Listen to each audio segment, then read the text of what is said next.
Well, Brass Poppies was an idea, I believe it came from Vincent O'Sullivan. It was originally inspired by the brass poppies made by Stephen Mulqueen, which were actually a brooch, which is actually available, which is a beautiful object, made from a cartridge, a bullet cartridge, but shaped into a poppy. And if you look inside, you can see the firing pin in the centre of the poppy, which is a beautiful thing. So that made a very nice image. I think probably, to be honest, Brass Poppies, the idea of a chamber opera with a small ensemble came from the fact that we'd previously written an opera called Black Ice, which was for huge orchestra and 20 soloists and chorus, based on Rasputin's bringing down of Tsarist Russia, which we realised after the event was probably not something that was going to be done in New Zealand all that soon. So there were practical considerations for Brass Poppies. And of course, it's about the Wellington Regiment's assault on Chunuk Bair at Gallipoli, and because it's a kind of Wellington-based work, it has references to the Yarra Valley and Brooklyn, and as opposed to the Gallipoli site. In fact, the women and the men, the soldiers and their partners and wives, are pretty much on stage the whole time, and it kind of alternates between what's happening at the front and what's happening at home, culminating really in the battle at Chunuk Bair, where the women are hanging out the washing and singing about whether it's going to rain and that there's been a fire in the Yarra Valley or some just local things, which realise that they have no idea what's actually happening to their men at the very point when they're dying.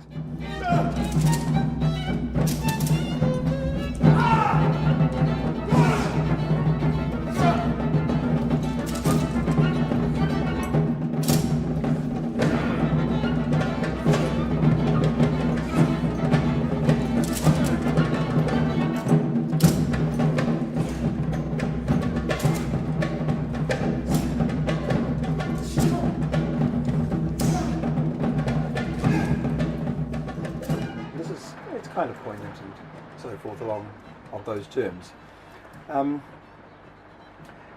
it didn't look as though it was going to be performed. Was offered to festivals twice, I think, possibly 3 times, I'm not sure, but in the end, after Requiem for the Fallen had been done at the previous Wellington Festival, I think they believed that we might have something that could work, so they were prepared to put a lot of money and any energy into doing that production.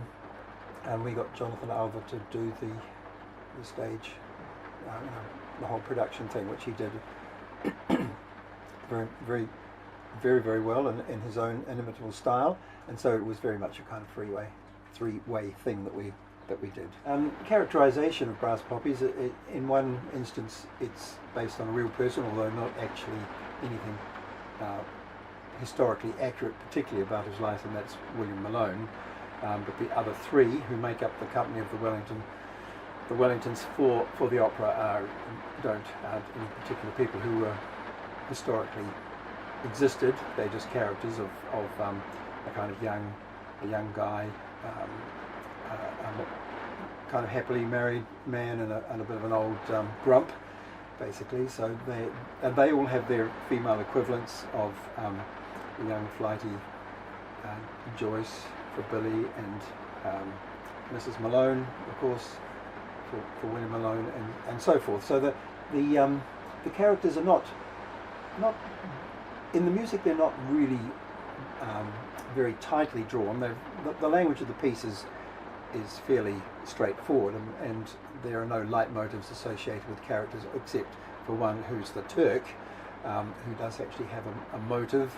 And that was sung by the same person, of course, who would also be the patriarch, who came later in the work and kind of flapping onto the stage with Union Jacks and so forth, and says all the cliches about Gallipoli, a kind of commentary. I want you to be proud, those of you who are left. I want you, girls and boys, to march and remember march with your heads held high, and always remember what they gave for king and country, and the big brass bands. I always saw that as a kind of almost Shakespearean comic relief at that point of real sadness when they died and the women had sung their lament, and then snap, everything changes, and then of course it goes back into the more serious side of the piece when in fact the soldiers are all dead and they sing as dead. So that's all part of the character of the piece, really. The musical language, Vincent's words were created in such a way that they would be able to have been words that would have been sung, would have been spoken by people of the time. The soldiers, they're not deeply poetic at all. They're kind of rather straightforward. Interestingly, the Turk's music is he's the one who actually has a kind of external view of the whole situation and sings in broader terms, really. Those who were there and cannot tell you will understand how when history is in the making there is nothing to understand.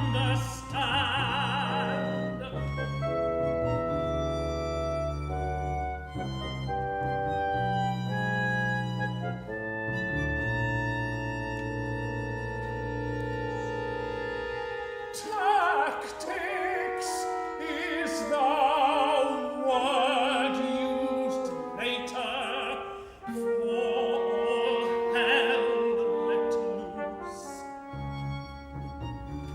There is noise and blood and fear.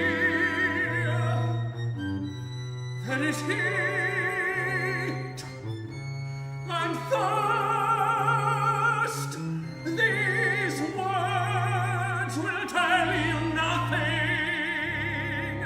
They are poppies that turn to grass as the light recedes. The sun like a sodden rag from one sea to another. All the kind of tension and drama of the work, the horror and the graphic aspects of the piece were done through the instrumental writing and the dancers, because of course there are the dancers, two dancers who symbolised who knows what right from the start, that they were already dead soldiers or something like that. But they and the whole dance aspect of the work is quite important, and Jonathan made a big effort to get the singers to actually dance in a choreographed way, which I think worked really well. It was simple, and around them the more complex dances happened with the professional dancers. So I think that all helped to make quite a strong, fairly simple but quite a strong statement of anti-war piece, really. Yeah. It was an idea that obviously fitted in with Jonathan Alva's conception of the piece, that the instrumentalists, I thought they should always be on stage, but to have them in uniform was something that was an idea that was obviously his. So they actually had a presence.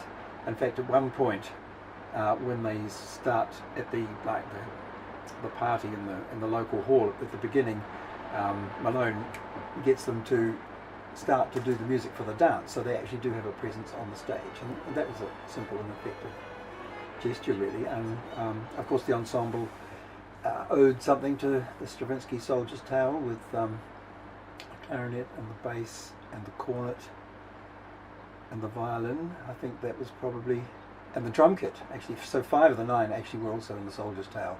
Added to that was the accordion and the guitar and the cor anglais and one other instrument, bassoon. Oh, the bassoon, actually, the bassoon's in the Stravinsky as well. So it was definitely a kind of acknowledgement of the Stravinsky piece about a soldier, which is also connected to this piece about soldiers. That's a deliberate thing on my part.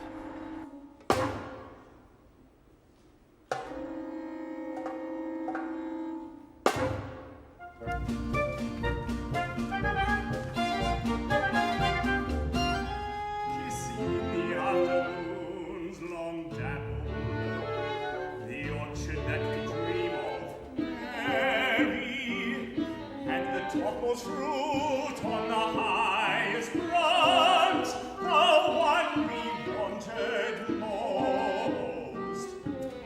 When the moon has set, you see them. The visual aspect of the screens at the back was obviously became a very important part of the expressive power of the work. It wasn't something that was directly in my conception of the piece, which of course, imagining that it was going to be done on a very low budget, wouldn't have had any such sophistication, but it had a lot of impact with the images and some very high definition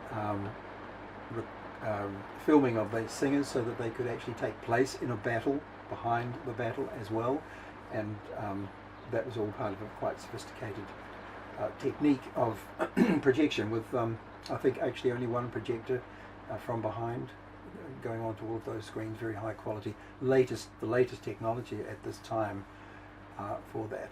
Yes, I think the audiovisual side of the production made it clear what was actually happening in terms of the some kind of narrative of where you were, whether a ship was sailing off or that kind of thing. And of course in the end, the shot of Wellington itself in present day Wellington, and I think from black and white to colour and just ended up where we were, which I thought was very, very